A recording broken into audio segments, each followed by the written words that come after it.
تا الان فکر میکنم نزدیک چند تا ویدیو 20 تا ویدیو گرفتم و منصرف شدم از اینکه اینجوری صحبت کنم. سارا هستم، 26 سالمه و این اولین ویدیو چنله. بخوام از خودم بگم، ظاهر و باطن همینه که میبینید بدون هیچ آرایش و تشریفاتی.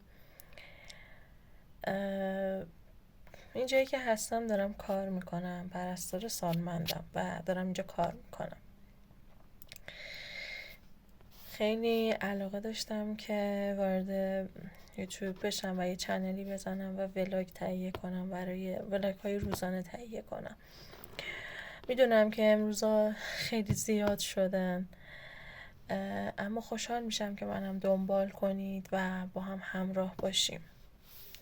معمولا اولینا جالب نیستن، اولین ویدیو جالب نمیشه، اولین نقاشی جالب نمیشه، اولین غذایی که میپزی جالب نیست، حتی میشه گفت اولین اختراعی هم که میکنی جالب نیست. بنابراین اگر کیفیت ویدیو پایینه یا من دیگه زیادی گندم، ازتون عذر میخوام.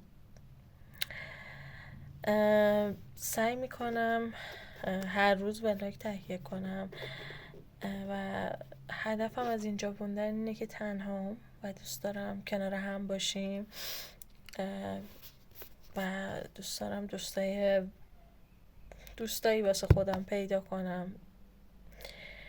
بنابراین خیلی خوشحال میشم که دنبالم کنید و با من همراه باشین و قول میدم به زودی پای دوربینم تهیه کنم که از این زاویه با هم صحبت نکنیم. من تا حالا پشت دوربین صحبت نکردم خیلی، بنابراین یکم خجالتیم دیگه. ظاهر باطن همینه دوستان، قول میدم که بعدها بهتر بشه. خیلی ممنون، خیلی خوشحال میشم دنبالم کنید و با من همراه باشین و جزو خانواده کوچیک من باشید. به زودی بیشتر از خودم براتون میگم، ولی فعلا تا همینجا کافیه، پرحرفی نمی کنم.